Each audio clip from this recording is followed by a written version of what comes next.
School की शुरुआत है।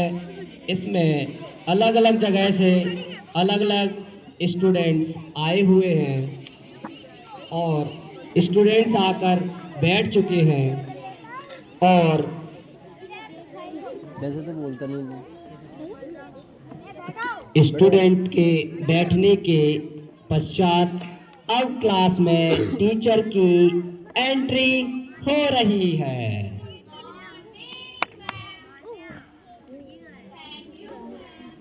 और अब क्लास में इंट्रोडक्शन हो रहा है क्योंकि ये स्कूल का पहला दिन है जिसमें मैम ने सभी का इंट्रोडक्शन करते करते एक स्टूडेंट्स के पास पहुंची है जिसने अपना नाम अदिति बताया है।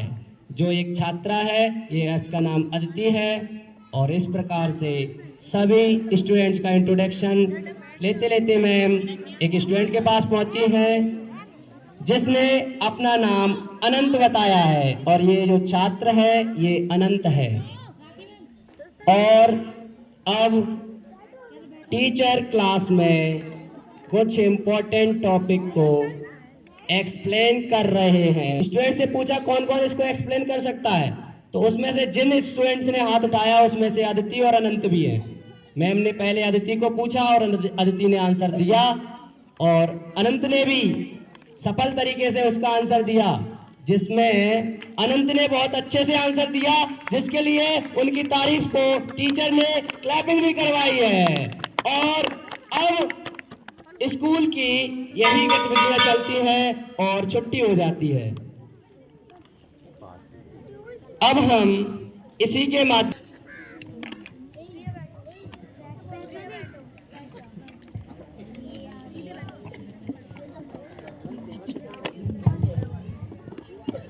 मुझे पता है कि आप लोग बहुत अच्छे से पढ़ते हैं, बट कुछ बच्चे पढ़ते पढ़ते डीमोटिवेट हो जाते हैं। तो आज मैं उनको थोड़ा सा मोटिवेट करूंगी, वो भी एक स्टोरी के थ्रू।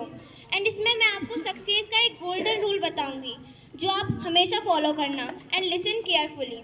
एक व्यक्ति था जो अपने बेटे को महान बनाना चाहता था। तो एक दिन उस व्यक्ति ने अपने बेटे को अपने पास बुलाया और उसे एक वॉच दी और कहा, बाजार में जाकर इसका मूल्य पता लगा कर आओ। तो वह बाजार में गया और अलग अलग लोगों से इसका मूल्य पूछने लगा। तो किसी ने उसका मूल्य 200 रुपये बताया, तो किसी ने उसका मूल्य 100 रुपये बताया। फिर वह घर पर वापस आया और उसने अपने पिता को सारी बात बताई कि इसका मूल्य 100 या 200 रुपये है। उसके पिता ने कहा ठीक है, और फिर से वही घड़ी देकर कहा कि इस बार तुम इस घड़ी में दिख रहे समय की कीमत पता लगा कर आओ। वह लड़का फिर से गया और अलग अलग लोगों से पूछने लगा कि इस घड़ी में दिख रहे समय की कीमत क्या है। तो लोग उसे पागल कहने लगे कि क्या तुम पागल हो कि घड़ी में दिख रहे समय की कीमत पूछ रहे हो। वह व्यक्ति एक अच्छी सी दुकान पे पहुंचा जहां पर एक सज्जन इंसान बैठा हुआ था। उस लड़के ने उस व्यक्ति से पूछा कि इस घड़ी में दिख रहे समय की कीमत क्या है। तो वह व्यक्ति मुस्कुराते हुए बोला कि इस घड़ी की कीमत हो सकती है, पर इस घड़ी में दिख रहे समय की कीमत नहीं हो सकती, क्योंकि जो समय एक बार चला गया वो कभी लौट कर नहीं आएगा। मोरल ऑफ द स्टोरी कि कोई कितना भी धनवान क्यों ना हो, वो समय को नहीं खरीद सकता। जो समय की कद्र नहीं करता तो समय भी उसकी कद्र नहीं करता है। ऐसा कद्र करनी चाहिए, अपना समय ऐसे ही बर्बाद नहीं करना चाहिए।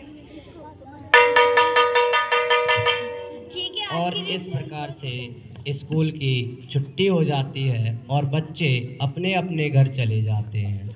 और इस प्रकार से जब हमने 2 सीन इस घर में उसकी एक्टिविटी हम देखेंगे और यहाँ पर जो अनंत हैं अब बड़े हो गए हैं समय के साथ साथ, तो अनंत के हम घर में देखते हैं कि क्या एक्टिविटी है। अनंत स्कूल से आने के बाद घर पे बैठे हुए हैं और पढ़ने लगे हैं।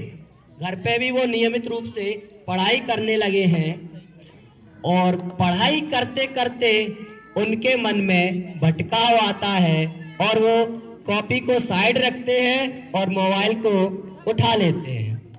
अब देखिए, उन्होंने मोबाइल को ले लिया है और अपना पूरा कीमती समय मोबाइल पर निकाल दिया है और वो पूरा समय मोबाइल ही चलाते रहते हैं। जब वो काफी समय मोबाइल चला लेते हैं, उसके बाद अब हम देखते हैं कि वो लग तो ऐसा रहा है कि अब वो पढ़ाई करेंगे और पढ़ाई के लिए उन्होंने बुक्स भी उठाई है, लेकिन वो तो बुक्स को एक साइड कर रहे थे और उन्होंने फिर से मोबाइल लेकर अपने दोस्तों को कॉल लगाना शुरू कर दिया।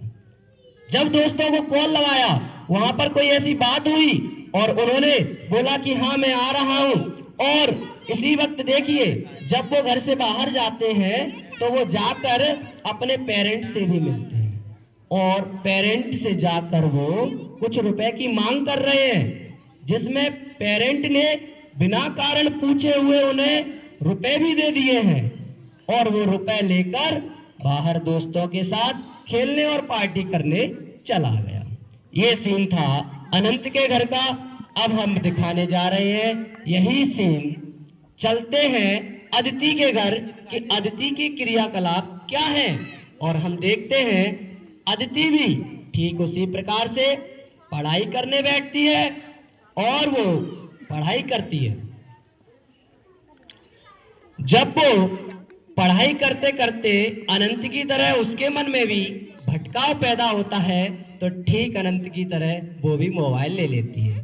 किंतु अब उसको मोबाइल लिए हुए उसके पेरेंट्स देख लेते हैं, जो तुरंत वहां आते हैं और उसको डांटते हैं और बोलते हैं कि आप मोबाइल क्यों चला रही हो, आपको मोबाइल नहीं चलाना है, अभी पढ़ाई करनी है।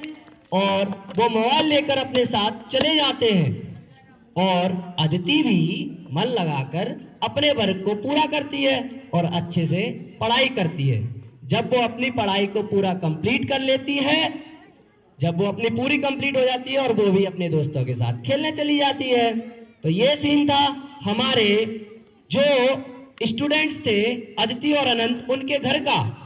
अब समय ऐसे ही चलता रहता है और आगे जब तीसरी स्टेज आती है जहां पर ये स्टूडेंट्स बड़े होकर कुछ बन जाते हैं, और जब ये स्टूडेंट्स कुछ बन जाते हैं, सफल हो जाते हैं अपने जीवन में, तो एक मौका ऐसा भी आता है जब ये अपनी लाइफ को शेयर करते हैं। तो ये समय है 26 जनवरी का, गणतंत्र दिवस का।